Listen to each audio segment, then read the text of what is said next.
ফুলের বাগানে ঘেরা ব্যতিক্রমী সালাইপুর দারুস-সালাম কবরস্থান, প্রশংসায় এলাকাবাসী।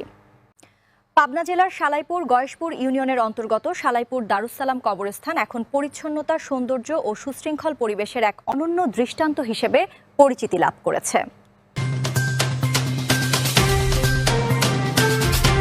কবরস্থানে প্রবেশ করলেই চোখে পড়ে বিভিন্ন প্রজাতির রঙিন ফুলের গাছ, পরিচ্ছন্ন পথ এবং মনোরম পরিবেশ, যা দর্শনার্থীদের মুগ্ধ করে। স্থানীয়দের ভাষ্য, কবরস্থানের সৌন্দর্য ও পরিচ্ছন্নতা ধরে রাখতে নিরলসভাবে কাজ করে যাচ্ছে পরিচালনা কমিটি।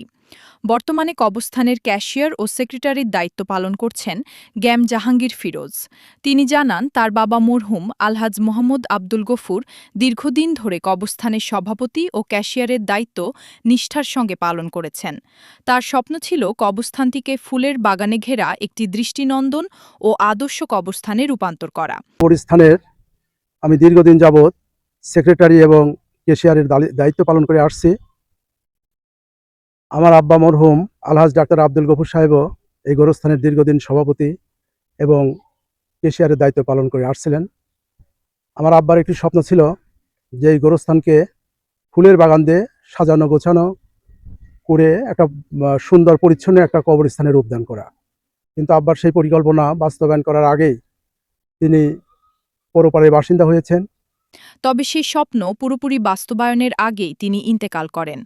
বাবার মৃত্যুর পর এলাকাবাসীর আস্থা ও ভালোবাসার ভিত্তিতে গ্যাম জাহাঙ্গীর ফিরোজকে কবরস্থানের দায়িত্ব অর্পণ করা হয়। তিনি বলেন, বাবার অসমাপ্ত স্বপ্ন পূরণ করাই আমার লক্ষ্য।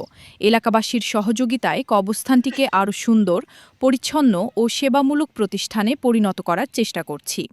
কবরস্থানের পাশেই রয়েছে একটি মসজিদ, একটি মাদ্রাসা এবং একটি সড়ক। প্রতিদিন এই পথ দিয়ে চলাচলকারী পথচারী ও দর্শনার্থীরা কবরস্থানের সৌন্দর্যের প্রশংসা করেন। অনেকেই মন্তব্য করেন, এত সুন্দর, পরিচ্ছন্ন ও ফুলে ফুলে সাজানো কবরস্থান আমরা আগে কখনো দেখিনি। স্থানীয়দের প্রত্যাশা, ভবিষ্যতেও এই পরিচ্ছন্নতা ও সৌন্দর্য ধরে রেখে সালাইপুর দারুস-সালাম কবরস্থান দেশের অন্যান্য কবরস্থানের জন্য একটি অনুসরণীয় উদাহরণ হয়ে থাকবে।